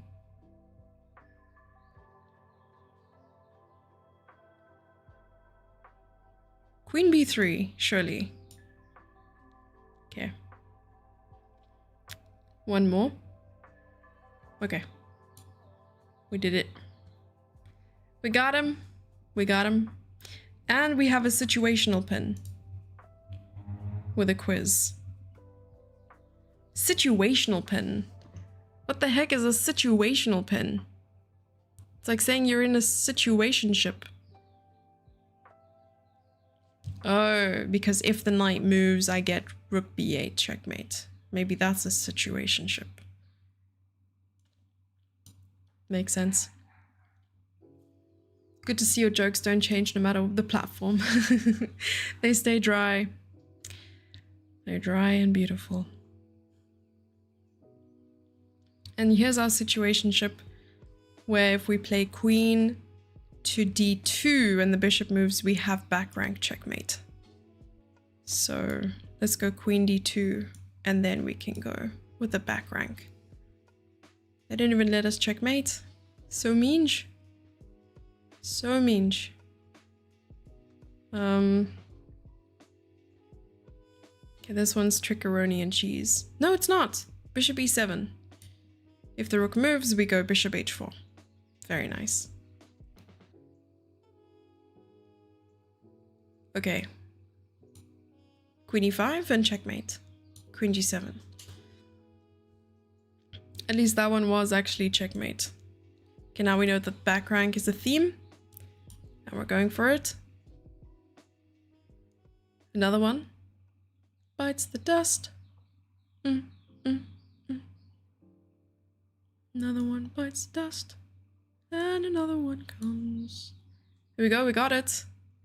Okay. Oh, this one only has 8 puzzles. And then there's a video that says, do you mind if I test you? Ooh la la.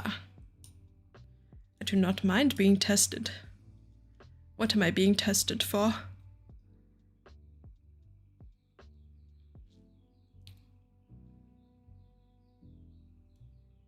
This has got to be it. Feels good. 8 out of 8. Okay, so then we did 68 puzzles. So what does this say? Let's see, I'm gonna pause the music.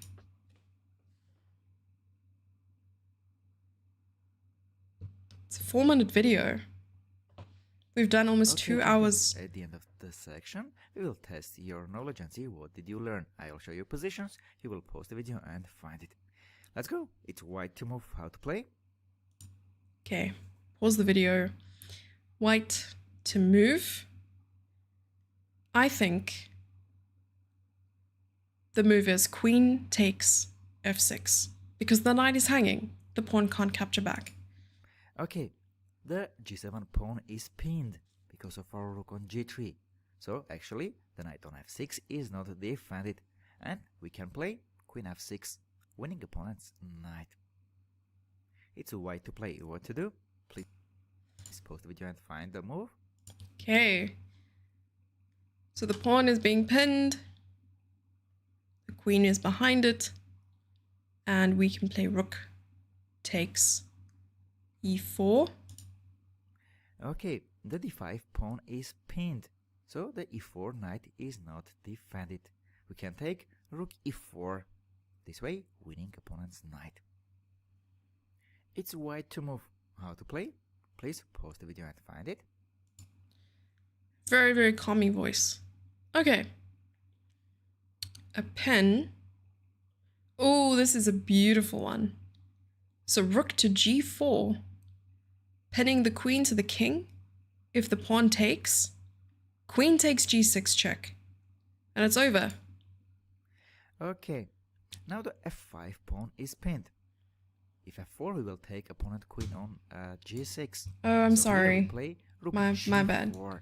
Thanks for letting me But know. you cannot save the queen, because if fg4, the f5 pawn was pinned. It's white to play. Please pause the video and think. Okay, next one. Right. Has to be rook g1. Okay, you go rook g1, pinning the knight, and you want to take it. And if black defends it, playing f6 or h6, here you have a pawn which can attack the knight. So f6 or h6, we will have the same answer. h4, attacking the pinned knight, and we win this guy. White to move. What to do? Please pause the video and think. Okay. Another one bites the dust. This is a good one. Bishop f3.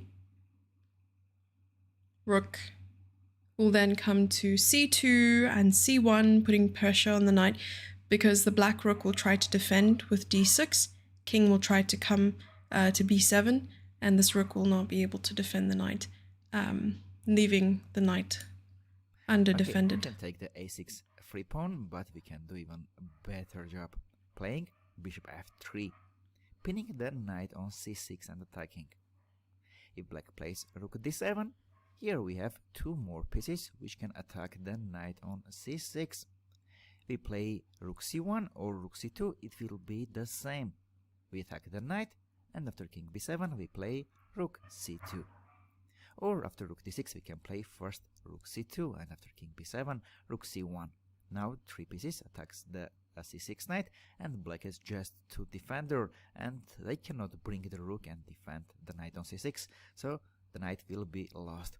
After bishop f3 black plays king b7, anyway we just bring the rooks, attack it one more time, and we win the knight. It's white to move. What to play? Please pause the video and think. Okay. A crosspin. Queen to d8. Okay, if you said queen d8, great. You got the topic. Here we have a cross pin. One pin is here and didn't know it was called that. And we win material. Makes sense. It's white to move. How to play? Please pause the video and think. We could probably use the pawn to our advantage here. If we push the pawn, it's a fork, but the bishop can take. So we allow the bishop to take, and then we play rook to e1, attacking the knight and the bishop. So it's a situational pin, I think. Okay, if you say rook e1, attacking the knight on e3, great. This is a situational pin. Oh, I got the wrong move order. Somewhere, we are going to play e6 and attack two pieces. Let's say knight f5 or knight c4, we would have the same answer. Playing e6, because when the knight is not on e3, the rook on e1 defends the e6 pawn. And here, with e6 move, we are going to win a piece. This calls forks. We will see it in our next sections. Instead of playing rook e1, if you offered e6 first, taking two pieces and forking them, and after bishop e6 to play rook e1. Oh, there's knight takes Now the G2. knight moves, we take the bishop. If knight doesn't move, we take the knight. So here we also win. Okay, we got it. e6 calls decoy, and we will have that topic as well in our next sections. Decoy. The last one, how to play.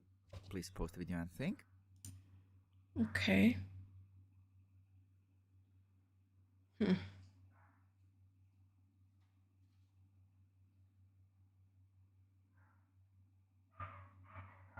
Well, I assume this is a double pin, and we play c5. We're threatening rook takes b6. We're threatening c6 with the pawn. There's a lot that we are threatening here. I think just c6 with the pawn might be the biggest threat, so c5. Okay, if you said c5, great. The knight on b7 is pinned. The pawn on b6 is also pinned. They cannot take because they will open our rook, and then we will be able to take opponent knight on b7. After c5, we want to take opponent pawn on b6 or to play c6, attacking the pinned piece. If black plays b5, keeping the rook on b1 closed, then we use this pin, attacking the knight on b7, playing c6 and winning material. If you solved all the examples of this section, or most of them, congratulations, then you mastered the topic and you are going to win lots of games using the pin topic. I learned quite a bit here. That was nice. It opens your eyes to things you thought you knew, or you think you know. You probably do know, but just adds to your knowledge, which is cool. I enjoyed that. That was very pleasant and fun. I hope you guys enjoy that as well. It was a very fruitful study session, and I think we're actually nearing 2 hours as well. So I think 2 hours of chess study should be enough for one day, right? Too strong. Oh, it's been so warm today. It was supposed to rain, and I can see it's getting cloudy now. But when I woke up this morning, yeah, it was just completely warm, not a cloud in the sky, but we can tell that it should rain soon. Thank you for the study session. I enjoyed it. I hope you guys enjoyed it too and learned a thing or two. I'll see if there's a way to trim the video just to eliminate maybe the introduction and stuff like that. You know, the starting soon screen. Sorry I started late. That was the news I wanted to share with you guys. So tomorrow, the Cape Town Masters Challenge is happening. There's already a link out for the stream. I'll get it now. So all the games will be found here.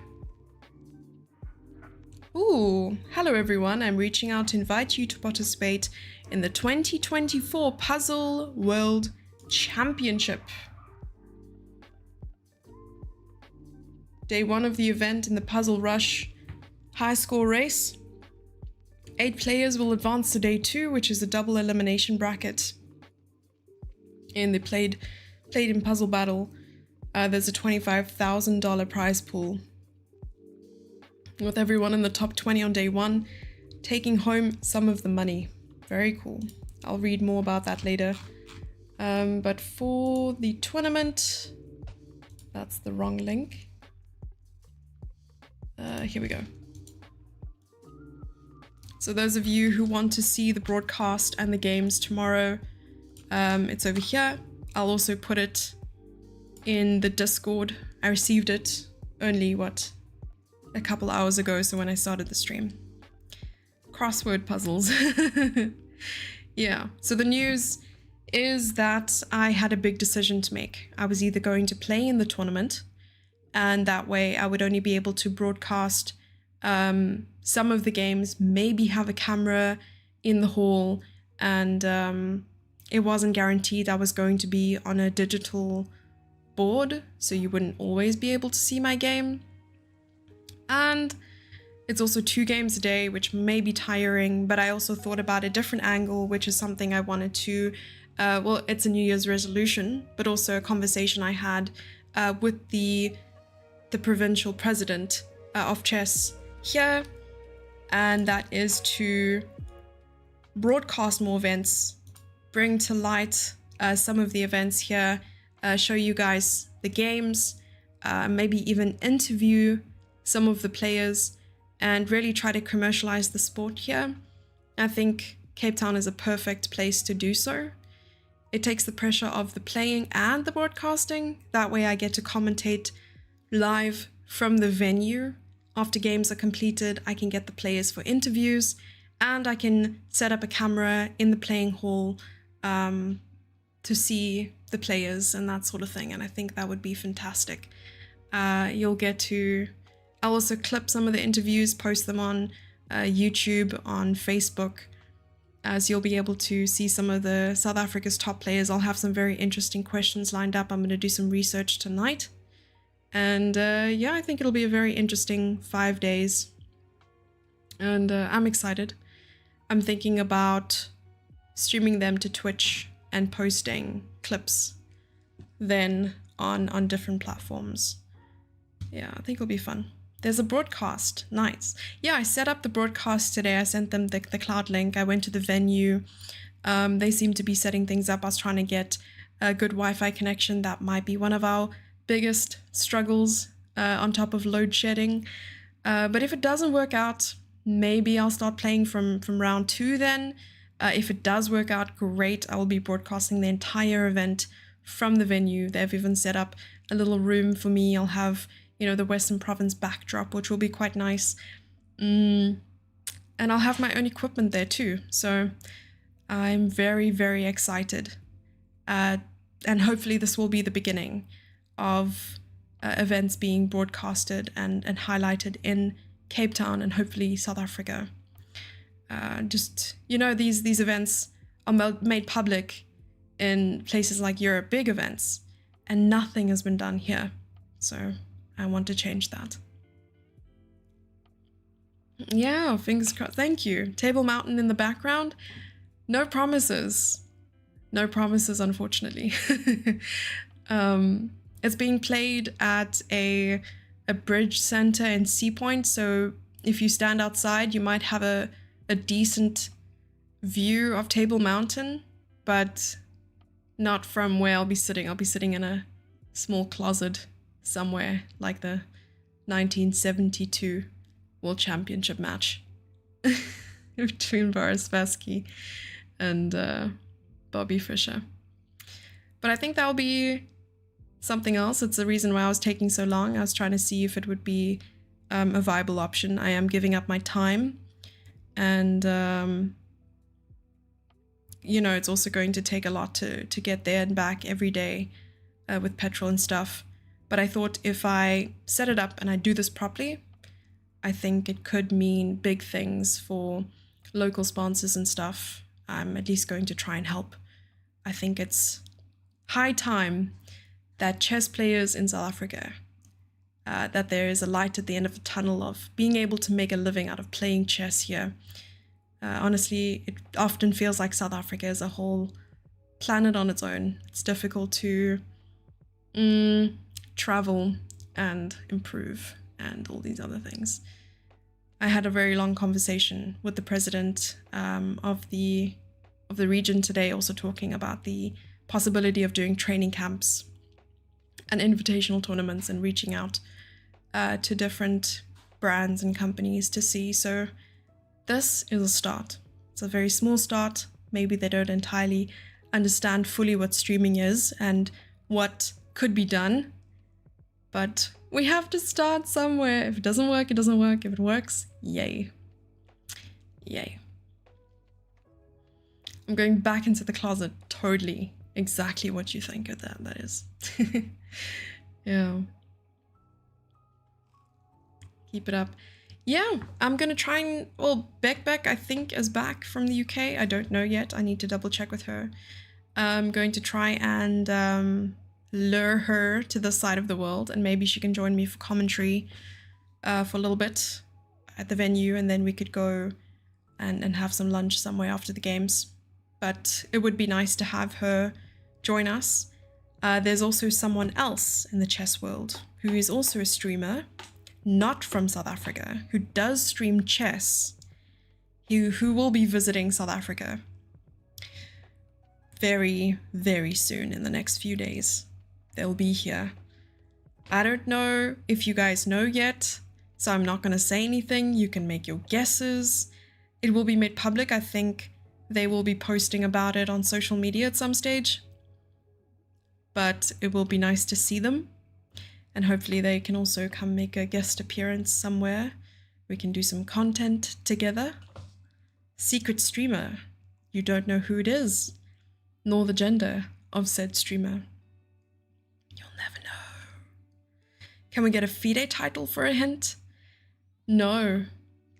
I can tell you whether they are titled or not. They most definitely are. They are a titled chess streamer. Yeah. You want to make some guesses? They are definitely titled. Manga? Yeah, and it's not some sort of arena title either. Also, do raids exist on YouTube? I don't know if that's a thing. I think we just, if we end the stream, it's like stop stream. Yeah, Prince Harry. Prince Harry has a title. Indeed, he's a prince. Does their name have an A in it? Like first and last name? I think so. I guess. Doesn't everyone's name have an A in it? JK. Custom emotes. Apparently so. Apparently custom emotes are a thing. Memberships are a thing, I think. So there's like there's YouTube partner, and there's something smaller, just, or rather below that. something called, or you can incentivize viewers to watch particular content that are only accessible to members. And you pay like a fee, and then I think emotes are also, maybe, I don't know. Why is that person coming to South Africa? Because they love and miss me so much that they want to be here, and they couldn't bear another day without me.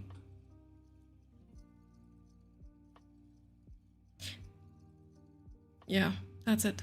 That's what it is. Wordle that guest. Oh, it's funny.